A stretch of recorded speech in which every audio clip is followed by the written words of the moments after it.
Hi, my name is Patrick Bennett, and this is my narrative speech on moments that change lives. The moment of impact is not one you easily forget. For me, it is a moment that changed my life. It is a moment that continues to shape the man that I am, for better or for worse.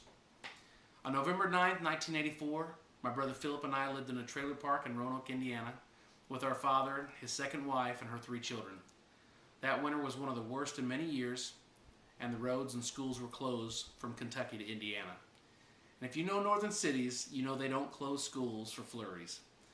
There was a lull in the snowstorm, so my brother and a few friends and I took the opportunity to get outside and work out some of our pent-up energy from days inside our house.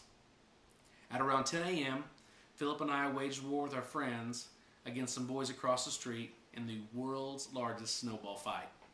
The snowdrifts were 4 to 6 feet high, and because the snowplows had made their rounds, the road had at least 4 more feet to protect us from the onslaught of snowballs coming our way. In what we perceived to be the greatest tactical maneuver ever, my brother and I, along with some of our friends, stormed the top of our enemy's mountain to lay waste to them. That was when the moment happened. Flash forward to when I was 5 years old, and the moment I remember seeing my very first drunk person. It was the first time I realized what drunk looked like, behaved like, smelled like. The person was my father, Pat, for whom I'm named. He was stumbling around doing what he usually did whenever he was drinking, throwing things, cursing, talking about how worthless my mother was. I never paid much attention to his drinking, except when he would hurt my mom. A boy never forgets his mother's tears or look of shame. Despite his drinking, my father always had a job, always seemed to have enough money to buy all the beer he needed. My mom wasn't really a drinker, but she enjoyed smoking a little weed in the basement when my dad wasn't using her as a punching bag, but who could blame her? My father's alcoholism dictated many moments in my childhood over the next many years, though I didn't realize it at the time. There was one definable moment in particular for which I harbored hatred for my mother for many years. My mother worked for a large electronics company based out of Fort Wayne, Indiana, and was setting up a new site in Knoxville, Tennessee. Ever eager to be supported financially by his wife, my father moved my mother, my brother, me, and by this time my baby sister Bonnie to Tennessee. My father used his downtime to become better at his favorite hobby, drinking, and subsequently beating my mother. We were only in Tennessee about a year before my mom had had enough. At 6 years old, I remember watching her be driven away by a man I didn't know. I couldn't understand what was happening at the time, only that my mom was leaving me and Philip with our father and taking my baby sister with her. I knew from her suitcase and tears she wasn't coming back. 3 months after my mom left, my father moved us back to Indiana. In her absence, he got a lot angrier, and without her around to bear the brunt of his anger, my brother and I took her place. My view of the world was not a happy, idealistic one. We moved around a lot, never staying in the same place for more than a few months. This wreaked havoc on our educations. And I'll never forget living in a Pinot one November. Despite having parked in someone's garage, those nights were the cruelest, coldest nights I'll ever remember. Those moments led to the moment. Years later, November 9th, 1984, the moment of impact that changed the course of my lifetime. Philip was next to me on my enemy's embankment, dropping bombs on the kids below. One boy, Billy Trussell, the only name I can remember, ran up the hill and pushed my brother down into the street.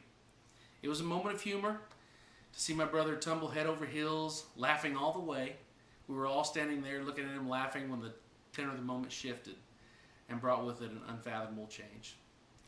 A gray 1979 Pontiac Grand Prix came barreling through the snowflake streets and mowed Philip down, leaving only his boots where seconds before he stood. The sound was horrible. In that moment, it was just horrific. The car continued about 20 feet before my brother's body popped out from its rear tire and was left face down in the snowbank. I wanted my father to be there in that moment. Where was my father? Not in a drunken stupor somewhere. A lot of us kids just stood there shocked and not knowing what to do. The driver, Richard Hicks, he fell out of his car. His slurred words, "God damn it," were the only words I ever heard the man say. In that moment, I didn't like this man. I wanted every bad thing I could imagine, and I can imagine a lot, to happen to him right there on the street next to my brother. Where was my father? A man from the apartments across the street saw what happened and called the police. Before any medical help could arrive, the stranger picked up my brother, took him into the first home he could find occupied, laid him on the couch gently, and left. When the police arrived, Hicks was put into a squad car without handcuffs, no need for a man so drunk he couldn't sit up straight.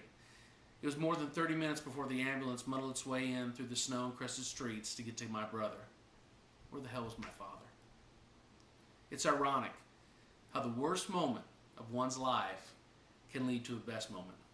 About an hour after my brother was taken away, I was sitting in a squad car, kicking and screaming the back of the passenger seat after being pulled off of Billy. Unfortunately, he got the brunt of my anger. When my father stumbled up to the police officer, fell down in front of him, got back up, and drunkenly said, "Well, what happened?" I can honestly say that I hated that man more in that moment than any person should ever hate. The police officer, I wish I remembered his name, took me out of the squad car while I was cursing my father and walked me to a neighbor's house to wait for my grandmother. I watched my father get into the squad car and leave without saying a word to me. It was 2 days before I spoke to him. He told me Philip was hurt real bad and then asked if I wanted to live with my mother and her new husband in Tennessee. Not knowing which way in the world was up, the only words I could say to him were, "Why?" And I cried myself to sleep. The moments that followed turned into days, weeks, months, and years, and they included my mom. After the accident, she flew to Indiana and stayed with Philip in the hospital. Life wasn't immediately easy. My brother's body was broken, and after having a few organs removed, broken bones casted, and several blood transfusions, he was going to be very weak for a long time.